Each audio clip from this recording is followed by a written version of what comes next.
Bonjour et bienvenue. Le conseil que je m'apprête à partager est lourd, je le reconnais. C'est un conseil qui, sur le long terme, peut peser sur l'âme. Et pourtant, il est absolument central pour naviguer dans les relations narcissiques, surtout si nous ne pouvons pas ou ne sommes pas encore prêts à partir. Dans sa forme la plus simple, ce conseil est le suivant: ayez des attentes réalistes. Ceci est, en quelque sorte, la traduction pratique du concept psychologique de l'acceptation radicale. L'idée de l'acceptation radicale, c'est de comprendre et d'intégrer que la situation est ce qu'elle est, point final. Que les comportements que nous subissons dans cette relation ne vont pas changer. Et qu'aucune quantité de communication, de clarté, de patience ou d'effort de notre part ne pourra modifier cette réalité. Intellectuellement, nous pouvons arriver à cette conclusion assez rapidement. Mais lorsque cela doit se traduire dans la pratique quotidienne, pardonnez mon langage, c'est une autre paire de manches. Les personnes narcissiques sont fondamentalement et constamment imbues d'elles-mêmes, égoïstes, arrogantes.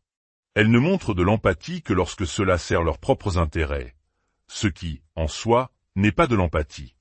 Elles sont, par nature, manipulatrices. Toujours. Et si un jour, il semble qu'elles ne le sont pas, considérez cela comme un jour de chance. Un jour où, par pur hasard, vos intérêts et les leurs se sont alignés, et où elles n'avaient rien de mieux à faire de leur point de vue. C'est tout. C'est aussi simple et aussi désolant que cela. Car lorsqu'on intègre les éléments les plus fondamentaux de l'acceptation radicale, cela signifie plusieurs choses. Premièrement, nous ne pouvons compter sur la personne narcissique pour absolument rien d'important. Bien sûr, par un heureux hasard, il se peut qu'elle soit là pour nous de temps en temps, mais nous ne pouvons rien planifier de significatif en nous reposant sur elle. Quand elle tient parole, c'est un coup de chance. Et la chance est une base bien trop fragile pour construire une vie. Deuxièmement, nous devons nous assurer d'avoir un plan pour tout, par nous-mêmes. Je pense que c'est la raison pour laquelle tant de personnes qui ont vécu des relations narcissiques ont d'énormes difficultés à déléguer.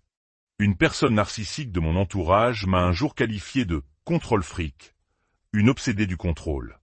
Comme je cherche toujours à m'améliorer, j'ai pris ce retour au sérieux et j'y ai réfléchi. Cela ne me ressemblait pas. Mais en y pensant, j'ai compris. Je suis devenu obsessionnel sur les détails. Je fais parfois des choses qui sont une perte de temps, qui me rendent inefficace, mais qui sont cruciales et doivent être faites. En théorie, quelqu'un d'autre pourrait s'en charger. Et c'est là que j'ai compris, je ne suis pas une obsédée du contrôle. Je suis une personne qui refuse d'être coincée à la dernière minute sans solution, ou de devoir trouver une solution coûteuse en urgence. Parce que des personnes narcissiques m'ont maintes fois laissé en plan, après m'avoir fait douter de moi-même, m'avoir traité de paranoïaque parce que je ne leur faisais pas confiance, pour ensuite, après leur échec, minimiser la situation en disant que j'en faisais toute une histoire. Ma conclusion a été que je devais être aux commandes de tout. Je ne suis pas une contrôle freak. Je suis une personne qui a fait l'erreur coûteuse de compter sur les mauvaises personnes, et ces erreurs ont eu un prix très, très élevé dans ma vie. Je ne veux plus que cela se reproduise. Nous devons donc nous attendre à devoir tout faire nous-mêmes. Si, de temps en temps, la personne narcissique intervient et fait sa part, tant mieux. C'est comme avoir un dessert surprise en plus. Mais être dans une de ces relations signifie avoir un plan A, B, C et D, en permanence. Troisièmement, la communication ne fonctionne pas. Je suis du genre à envoyer des textos, des emails, à laisser des post-it bien en vue, à passer des appels pour m'assurer qu'un plan est bien compris et en place. Avec les personnes narcissiques, même cela ne suffit pas.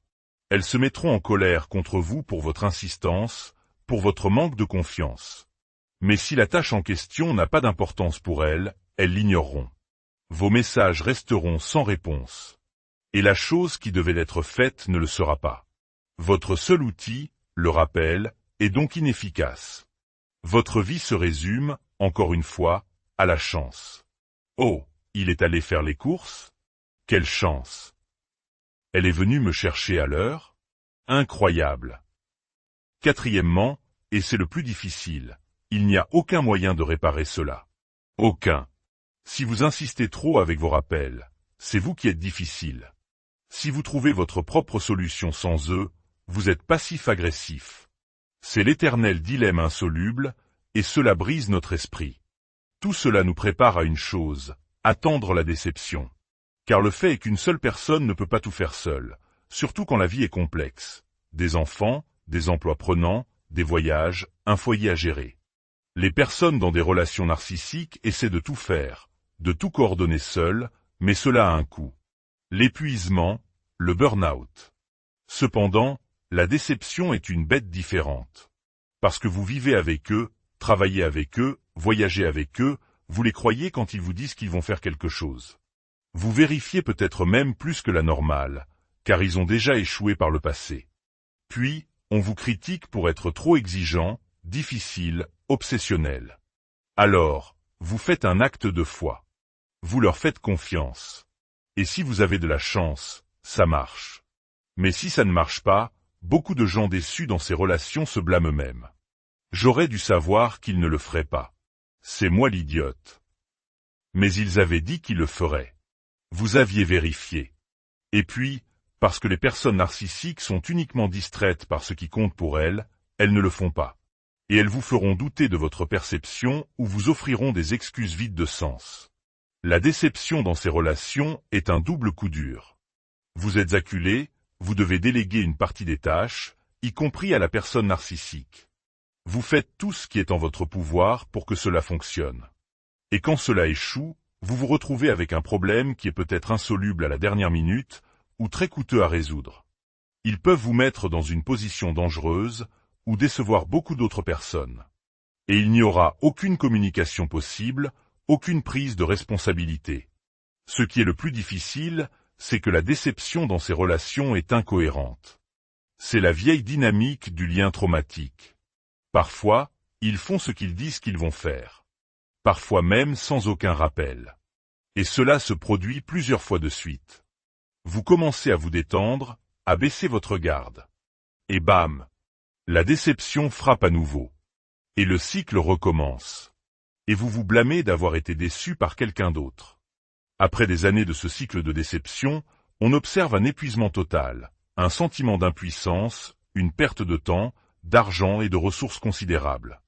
Parce que même si tout faire soi-même est épuisant, ce n'est rien comparé à l'épuisement psychologique et émotionnel de la déception, et au défi constant de devoir trouver des solutions de dernière minute. Parce que si nous avons vraiment des attentes réalistes, si nous pratiquons vraiment l'acceptation radicale, nous devons planifier la déception. Et ce n'est pas facile. Nous le faisons dans d'autres aspects de nos vies. Nous prévoyons une tente en cas de pluie pour un événement extérieur. Nous laissons assez de temps entre deux vols en cas de retard. Mais cela semble différent quand il s'agit d'actes de la nature ou de problèmes techniques. Ce n'est pas personnel. Mais avoir ce même état d'esprit envers d'autres personnes, c'est différent. On a l'impression d'être la mauvaise personne dans la relation quand on prend les choses en main. On nous dit que nous sommes rancuniers, passifs-agressifs. Pourtant, être préparé à la déception, ou mieux, ne pas se mettre en position d'être déçu, c'est une psychologie différente. Il est plus utile de savoir que la personne va vous laisser tomber à la gare et ignorer vos messages, afin que vous puissiez prévoir et budgétiser le taxi. De cette façon, lorsque vous sortez de la gare, vous avez déjà votre plan. Ce qui nous déstabilise, c'est de se préparer pour un plan qui est complètement anéanti par l'insouciance de la personne narcissique. Une relation narcissique n'est qu'une accumulation de déceptions. Et non, on ne s'y habitue jamais. D'une certaine manière, le conseil de cette session, qui est en gros « planifier la déception », est une sorte de prise de conscience. Car une fois que vous commencez vraiment à planifier la déception, vous réalisez que la relation entière n'est qu'une accumulation de déceptions. Et vous interagissez avec elle différemment. La déception accumulée amplifie le deuil et lève le rideau. Vous voyez la relation pour ce qu'elle est vraiment, d'une manière que vous ne vouliez peut-être pas voir. S'ajuster à la déception, ce n'est pas dire que le soleil ne brillera plus jamais, mais de dire que le soleil ne brillera pas ici, ou du moins pas quand vous l'espérez. Un jour, il ne s'agit plus de planifier autour de la déception, mais de reconnaître les limites de la relation narcissique. Car oui, une relation narcissique est une accumulation de déceptions, mais c'est aussi une accumulation de limites. Et même si la personne narcissique ne comprend pas qu'elle est limitée, guérir et naviguer dans cette relation sans perdre la raison signifie que nous le comprenons. Pour les petites choses, les enjeux sont faibles. Un gâteau pour une fête? Vous pouvez en avoir un de rechange. Un rendez-vous pour déjeuner? S'ils ne viennent pas, vous lisez votre livre. Arrosser les plantes? Il existe des systèmes automatiques. Dans ces cas, la solution de secours est facile. Mais pour les choses importantes, réserver des billets à temps, s'occuper de quelque chose d'urgent pour vous qui n'admet aucune seconde chance, vous emmener à un rendez-vous médical crucial comme une chimiothérapie, venir vous chercher à l'heure dans un endroit sans alternative de transport. Là, le plan de secours n'est pas si simple. J'ai souvent dit qu'être dans une relation narcissique coûte cher. Pas seulement psychologiquement, mais aussi parce que nous payons pour des choses pour lesquelles nous ne devrions pas avoir à payer. Nous engageons des services pour des tâches de base, nous achetons des choses en double, nous payons d'autres personnes pour faire ce qui, dans une relation normale, serait fait naturellement. S'ajuster à la déception est un sentiment terrible. Mais cela peut être le catalyseur pour voir la relation clairement, d'une manière douloureuse et qui évoque le deuil, certes, mais qui allume la lumière crue de l'acceptation radicale. Et vous aurez peut-être l'impression de tout faire vous-même. Et c'est parce que, en fin de compte, c'est exactement ce que vous faites. Partager ces réalités est un premier pas vers la clarté. Si ce message résonne en vous, sachez que vous n'êtes pas